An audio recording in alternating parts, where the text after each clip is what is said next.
Friends, in this video, we are going to talk on the topic sectors to watch in 2023.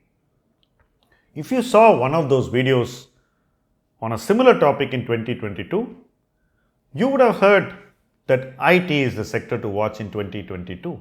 We couldn't have got it more wrong. That's essentially what happens when we do crystal ball gazing. Because we try to apply our recency bias into the immediate future. So if I were to indulge in that dangerous game of crystal ball gazing for 2023, where do I see opportunity?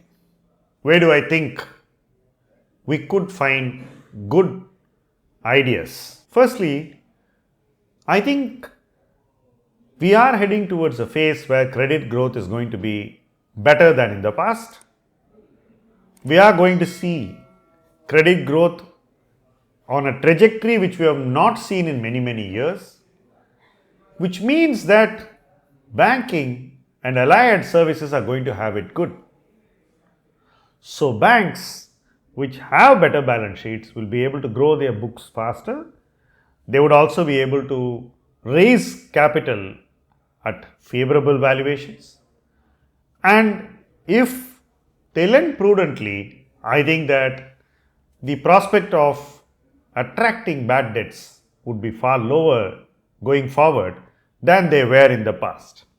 So banking has to be a natural choice. We are going to see a few new initiatives reach society, like the OCEN, Open Credit Enablement Network. We are going to see borrowers choose whom to borrow from. So lenders are going to compete to attract borrowers. Creditworthiness will drive cost of credit, and somebody who is more creditworthy is going to be more aware of his standing, which means that while banks will grow, they'll still need to do more to attract the best clients. If this is going to be the case with banks, I'm sure that those who lend at the lower end of the pyramid are going to lose their better clients, because the better clients are going to move up to the banks, and that's going to put a lot of pressure in the space where institutions lend to informal sector. The other space where I think that we could see a sharp difference from the past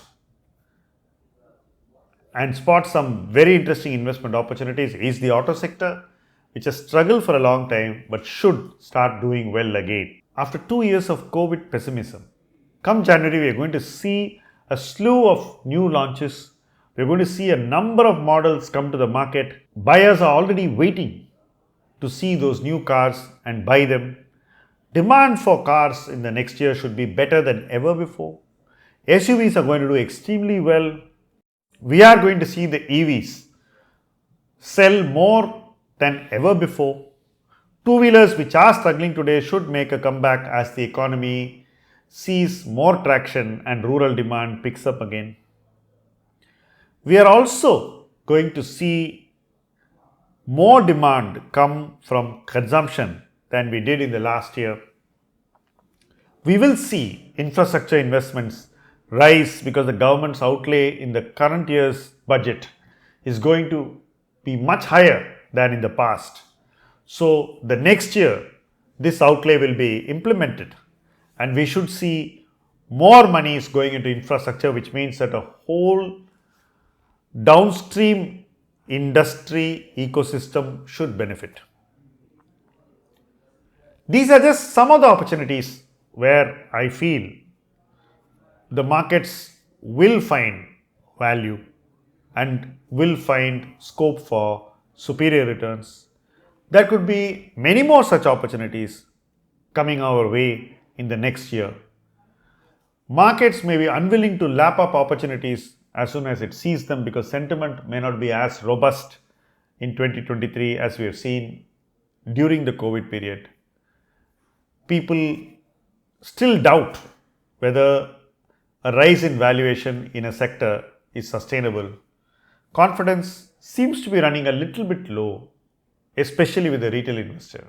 It is during such times that those who view opportunities with high conviction will be able to find the right opportunities that will deliver superior returns.